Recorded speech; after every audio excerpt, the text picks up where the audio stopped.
Hi. This is Alexis.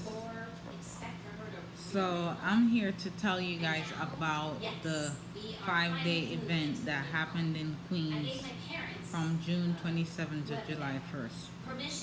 I'll tell you line by line, detail by detail. So apologize, this video is going to be a little long, but I believe in keeping my members or viewers informed and giving them the best information that I can. Okay, so the 27th, right? The first day of the event. I left work, pumped, I went down there. Mind you, from before that, I was planning to buy the house next year, anywhere or late this year. So when I went down there, I went to remote counseling. I waited in that counseling line for 3 hours. Then when I got to the top of the line, I was like, I'm just gonna go remote counseling and see if I find a good one that I could keep them in the future, because I didn't go there with the intention of being approved. When I went to remote counseling, the lady was, the MC was dealing with me. So she looked at my file and she's like, well, you're not going to be approved. But she's looking at my file and she's really kind of rushing me away from the counseling. She was looking at my debts, and I just hurriedly came out of there because I didn't think I was gonna be approved. And she was like, well, you won't be approved until 2020 of May, because you need to be on your job for a full year. Mind you, my husband has been on his job for 24 months plus. So I had stopped working in October to give birth to my daughter and care for her. So I had a gap of like several months, something like that. So because of that gap, she told me that I wouldn't be approved until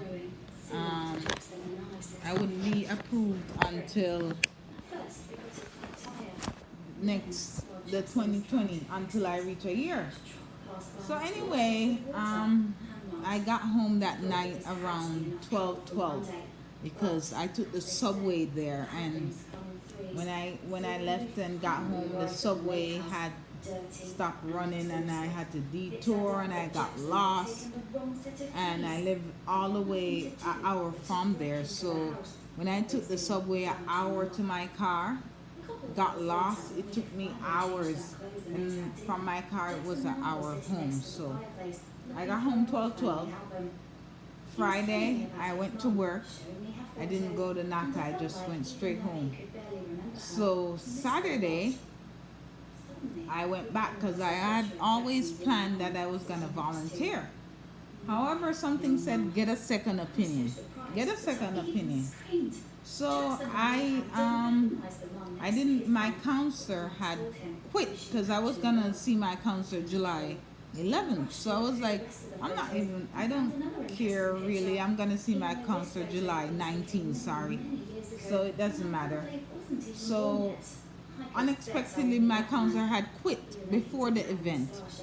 So he told me that someone will take care of my file. So I said, I'm going there to see if I see this person. I saw the person. The person told me they don't do underwriting. They don't do the files. They're a supervisor. So on Friday, I called NACA Member Services and they assigned me a counselor. So I put her name in LinkedIn to see how many years she'd been there. She'd been there a year and a half. And I was like, okay, I'm going to go down there and wait for her. So I got down there. I was the first group of people in the line. I waited for her from 8 until 12. Now I understand it's a one-day event and they're trying to do everything at the same time. So I understand that. So one of my followers that follow me, shout out to you. Me and her was walking around and we're walking and talking, and then she mentioned, oh, go to this counselor, she's really nice. So when she said that, I'm like, okay. So I went to her. Oh my God, lo and behold, Alexis is looking at herself. Lo and behold, she was like, I might get you approved. I was like, what? I'm gonna send you over to underwriters. I'm like, what? She fixed my file. Everybody had my file. My debts were doubled. My debts were doubled. Everything. So she sat there and she worked on it all day Saturday. From 12 until around 4:30 she was working on my file. She gave me all the documents that I needed to bring in. Remember, I never thought that I was going to be qualified, so just a couple days before I had shredded up everything. So when she gave me all these things, I'm like, what? I didn't even bother volunteering. I just came home and started writing. I printed out over 50 pages. When I came home, I played with my daughter, I ate something, and then I jumped on the computer and started typing letters of explanation and writing. I'm gonna go for the list of all the stuff she asked me for. She was finally done with the explanation, I understood why. Jackson's mum really was my mum's best friend since the first grade. When they were about 18 years old, she met his dad, and soon after he'd proposed, because she happened to unexpectedly get pregnant. But a few days before the wedding, my mum had accidentally seen her brother with Jackson's mum. It turned out the two of them were in love, and she was actually pregnant with his baby. Okay, so we were there, and I'm taking detailed notes, people. So she's talking to me, and I'm writing away. Oh, take care, Pastor. Sorry. So number one, I had an MCU account. I closed it. She said write a letter for that. So I should write a letter explaining my employment gaps for 2017 and 18, and carry my 1099 from unemployment. So I had to prove that. So that was the key. I wrote that letter. She said I had to write a letter for the address mismatch. My car was late one time. I had to write a letter for that. Bring out my bank statements, credit card statements. I had just opened my Amazon account, so I never had 3 statements, so I wrote a letter. I had to write a letter for the credit inquiries. I pay my rent via Zelle, so I had to bring the Zelle payments and also where it came out of the account. I moved, so I had to employment rental verification, so I had that, so I carried that with the lease verification, and 3 months of payments for my current address, which is Zelle, and the statement. And I had to write I had opened 2 new savings accounts, so I had to write a letter why I don't have 3 months worth of bank statements for it. I had to write a letter for the collections account, only the ones that show up on your credit profile you need to write a letter for. And basically that's it. So I wrote the letter. I'm excited now, so I came back with my husband. But when I asked her to stop doing it, she not only ignored me but got even louder. Geez, I'd rather be dead than ever have my own kids, I thought. So I brought my husband back. So I got up 5 o'clock. I got up 5 o'clock and I made something to eat, and we hit the road around 6. We got there around 7. We were the 3rd person in the line, that counseling line. For those of you who ever been to Achieve the Dream event, they have a line.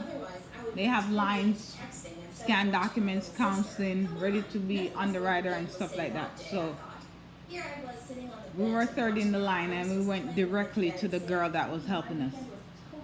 From 8 we were there, and she started putting in the documents and work. I'm not talking to her a lot. I'm talking to her, but I'm letting her focus because I'm like, this can't be happening.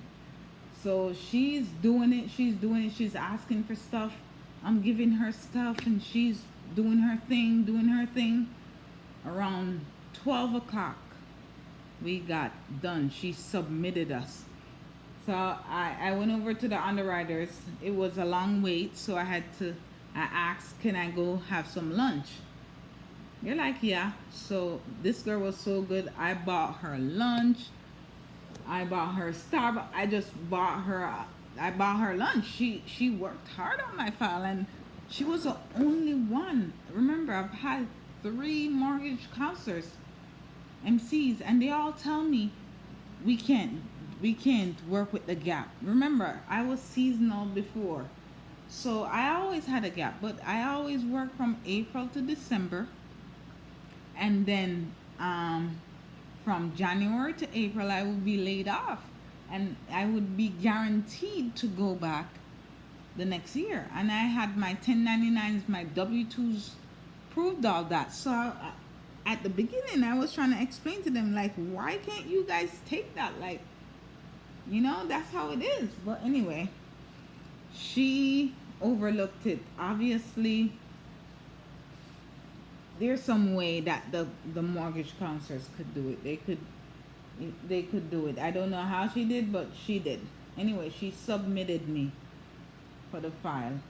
We were on the road getting her lunch, so she called my husband's phone and like, I need you guys to come back to me. And we were like 4 minutes away, and we told her we're outside. So we came back. She was like, well, underwriter reviewed it and came back with 3 conditions.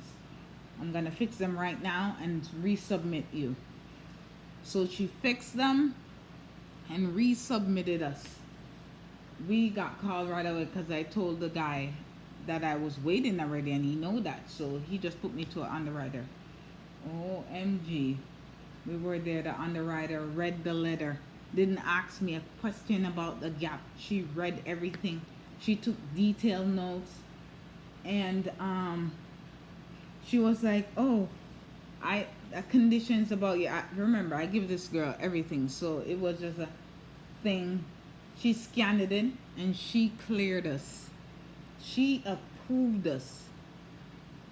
I didn't have a payment shock, guys, because I was originally going for a two family house.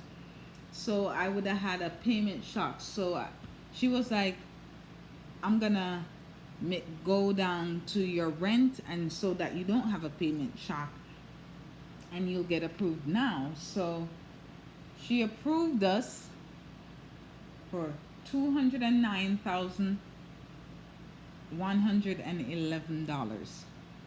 Now that's just a benchmark. We could go up to 275. The max that we were approved for was $550,000. So we could go as high as that, as long as we could demonstrate that we saved the money and have the reserves and the payment shock plus $400 for multi and $200 for single.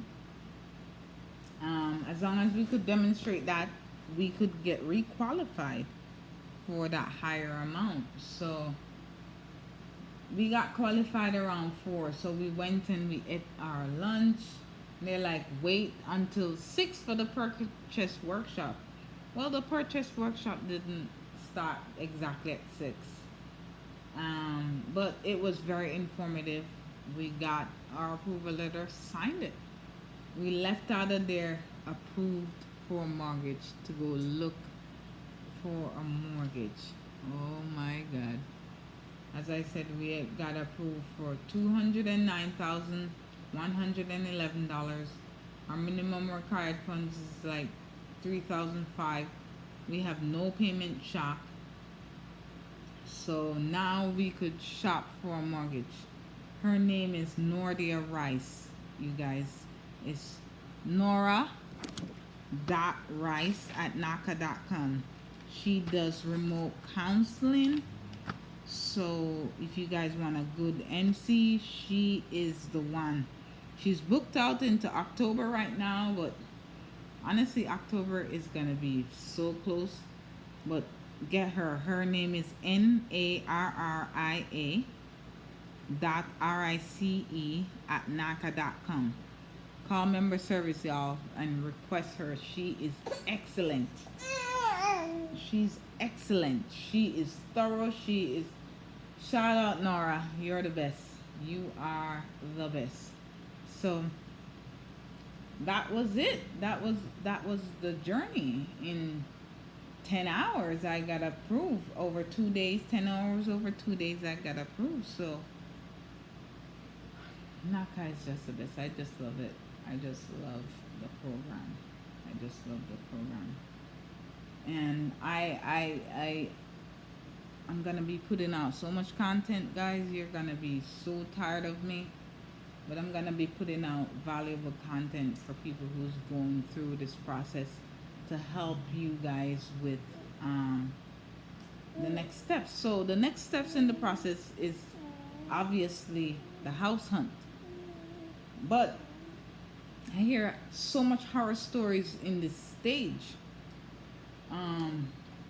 What I plan on doing is being as proactive as possible. I mean, even today I started calling home inspectors, try to get them to register, because all those things hold up the process. I have a real estate agent long ago that's not NACA, but he's willing to sign up, and he's very good.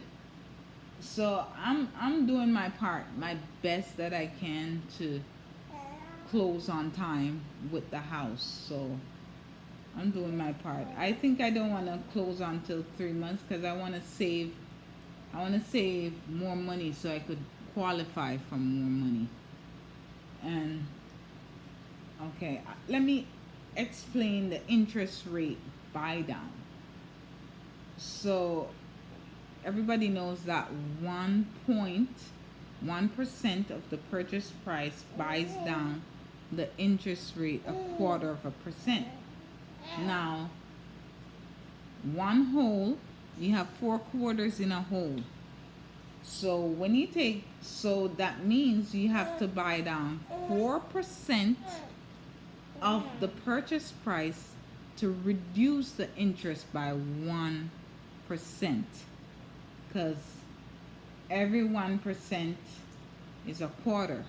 So you have to do 4% to reduce it permanently by 1%. And the payment shock, as I understand it, is the total amount in your account must grow by the payment shock and some. So basically, if you put $10 in this month, you're not supposed to use that money, and next month it should be $20. It should be $21, and the next month it should grow by $10 and some. So basically, what I heard a counselor saying, how she explained it, and I get it, is when you're when you're saving your payment shock, you need to look at that money like it's gone. Your payment shock is your demonstration of that you'll be able to afford a higher payment. So when you save it in your savings account, you need to think in your mind that that money is gone. It's like you paying the mortgage. Because when you pay the mortgage, you can't go back to them and tell them to give you $50 out of it. So when you put it in that account, when you save it, that money is gone. And that's the mindset you should have. And that explained it pretty well. That's a saving. You can't go back in it and take money, because if you do, you'll be qualified for less money, or you will not be qualified. Because remember, NACA approval is the real deal. So yeah, that's how that works. So I will go online. I recorded a video this morning, but obviously I don't know what happened to the audio, but there was no audio, so I will go back on and record another video with the audio so you guys could have it. For now, have a good day. My baby is crying. She must want some formula or something. Okay, bye.